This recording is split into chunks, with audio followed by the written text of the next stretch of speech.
Now, the rest of the story.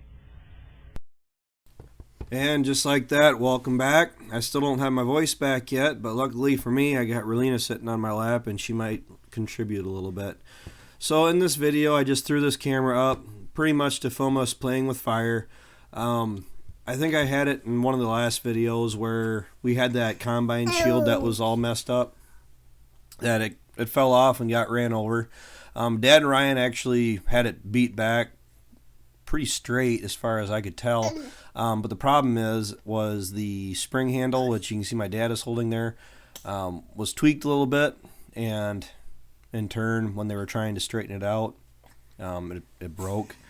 Now, the hard part is when you go through and you try to braze / weld / melt these pieces of metal back together, it loses a lot of the spring it has in it, and this is pretty much just a quick fix. So anybody that's going to say that, it's never going to work as good as it should, we already know that. We fixed this on the weekend, and I'm not sure if either Dad was going to order it or I got to order it on Monday. So today is Sunday for those of you keeping score. Everybody in my house is pretty much under the weather, sick. Probably, I really don't feel like it's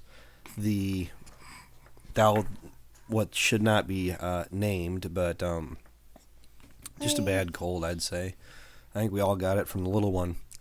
We're working with the torch right now. I'm going to be doing a little bit of brazing. We put a new, let me rephrase that.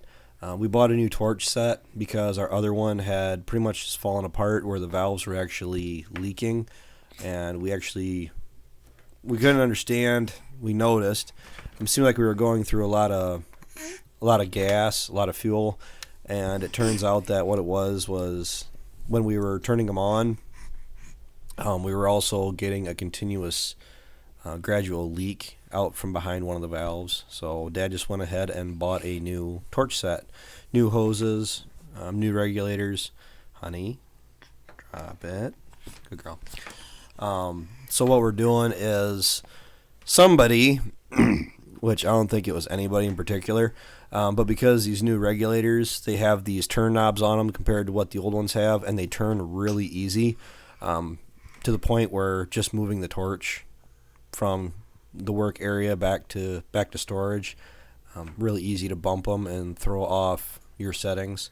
And that's what I'm doing right now. I have the the heating tip on it, and we were having a hard time. That's what Ryan was doing, was just trying to get the flame to burn right, because it was, well, you can see it's still trying to burn too hot.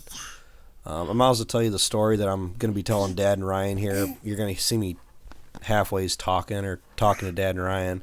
And the story is, back when I was in college, we had a 2-week welding course. And the instructor for that welding course was actually just a local welding shop guy that flame that I had just there a second ago, where I didn't have any oxygen on it. It was just the acetylene running. You get that really dirty flame with all that black smoke. Isn't that right? Relina's trying her darndest. She really wants to contribute. Well, here I'm telling the story to Dad and Ryan right now, where I'm just going to say I'm the welding teacher, said that a guy at his place of work at one point was using the torch and got to the end of the day. Well, when he shut it off, he didn't actually put it out, where he shut the oxygen off, but he didn't fully shut off the gas or the acetylene, and it was doing that low, slow burn, and then they went home. So, whoops. You're getting kind of wild here, hon. I apologize to everybody, but I'm being a dad today, so he said that the acetylene, that torch ran all night like that, and he said they came back the next morning and the ceiling was just solid soot from that torch running all night like that. And he said the guy that did it, I guess, is the one that actually had to clean it up. But he said I would have quit on the spot. He said that would have been a never-ending job. And here I'm actually fixing it. And during that welding course, we went in groups over a course of 2 weeks. Our whole class didn't do it. But a lot of the guys, we had different welders, different ways you could actually train on everything from the wire to brazing to stick. And to be honest with you, I was already fairly confident in using the wire and the stick welder. But something that I didn't really get to do that much growing up was actually doing the brazing and using the torch. And I actually spent a pretty healthy amount of those 2 weeks. I mean, it was a 2 hours, 2 hours every other day for 2 weeks, I think is all it was. I mean, it wasn't a very in-depth welding class, but I spent as much time as I could just playing with the acetylene torch and really just melting two pieces of metal together without any form of braze. And to be honest with you, I really like that. That's actually what I did there before I added the braze. The only reason I put the braze on was because I melted in the brake with metal that was there, so it was actually a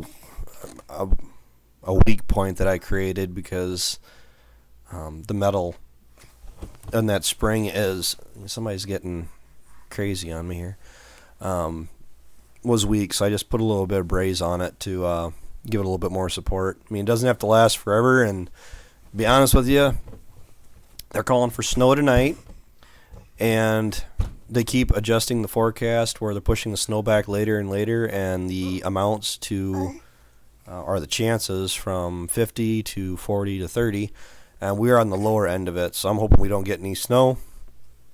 We transferred out all of our corn from our drying bin, topped off our storage bin, so once we get going after this next weather event, the weather is actually looking like it's going to be in our favor here for next week or two, and it's pretty much going to be run everything from finish harvest to finish filling the bins to starting tillage to getting the last of our fodder made, and the finish line is pretty much set for Thanksgiving. All of us are aiming on being done with everything in the field by Thanksgiving this year, and then once we get done with that, probably the first week of December, I'm going to round up all the cows down at my place.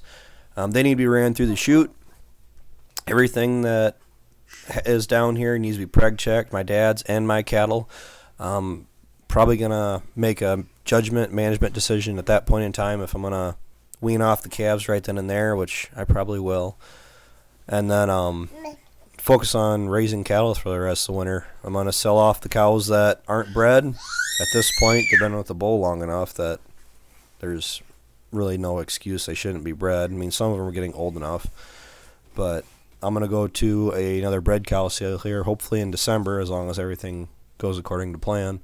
And I'm going to buy back everything, the same number of cows that I have to sell that aren't bred back. So hopefully younger cattle. That's us playing with fire and me trying to wrangle a hyperactive, sick little child. So thanks for watching. Thanks for tuning in. I'm hoping I start feeling better. Until next time, take care, take it easy, keep in touch. I'll talk to you later.